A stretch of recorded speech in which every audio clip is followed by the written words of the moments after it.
Senator Kyle as an example when I worked for him, how he was very credible and effective because he knew his stuff, he was a man of character, and he figured out how to get that support from his colleagues and get things done.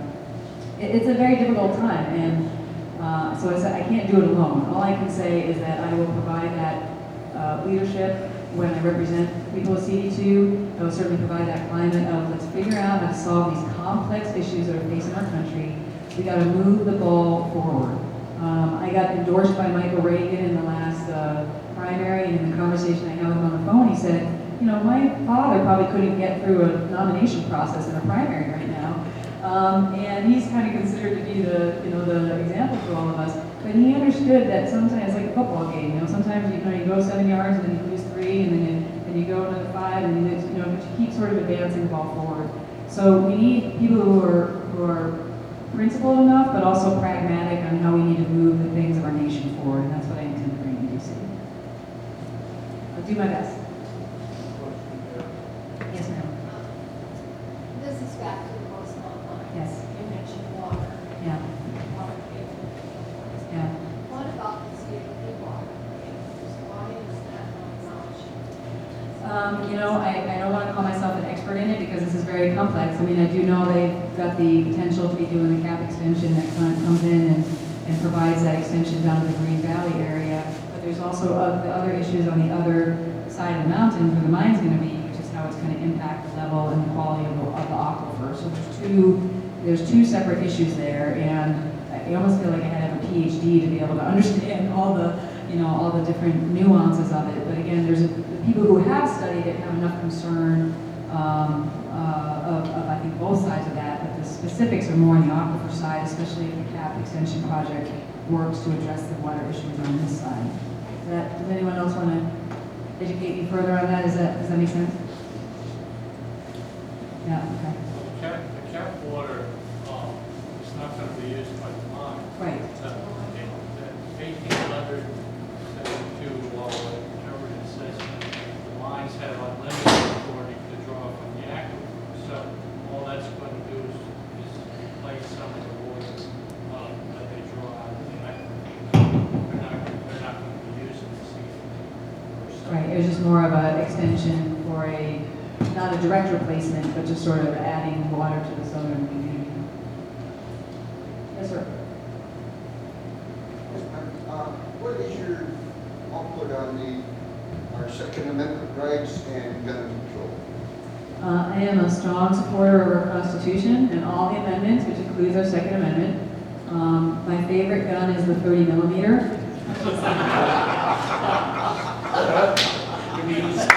Which is on a warthog. It's very difficult to carry it concealed. All right, you're going to use that in an attack ad or something, aren't you? Sure. Please. But yeah, I mean, I'm a strong supporter of the Second Amendment. Every time we have, some sort of tragedy, sometimes this whole thing, comes up. And I mean, the bottom line is that we have constitutional rights that we need to protect. When we have single individuals committing crimes, we need to address those crimes. We need to do our best to prevent those crimes. Those are single acts of violence that we should not then be infringing upon constitutional rights. It's a mental health issue, it's not a gun issue. Exactly. Yes, sir.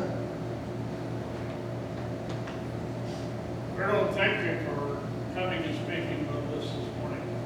I have one complaint about politicians.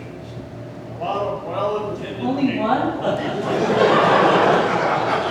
lot of well-intended people, such as yourself, What did you see? get elected and go to Washington. Okay.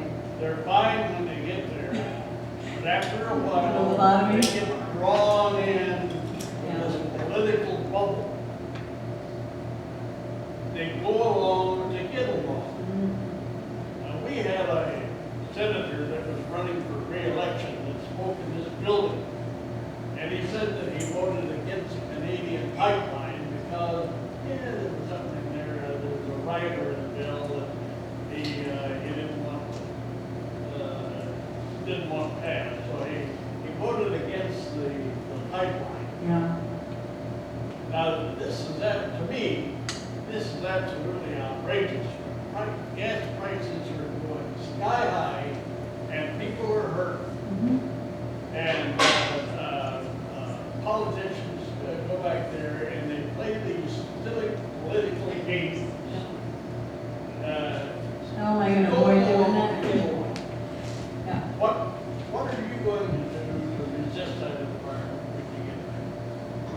for your question.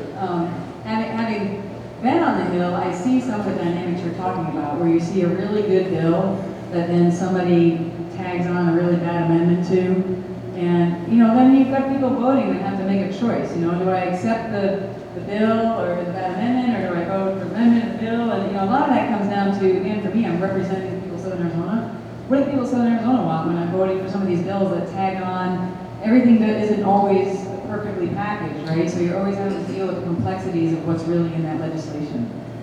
So again, these are not sort of simple soundbite answers. I can only tell you that I actually will read legislation before I vote on it.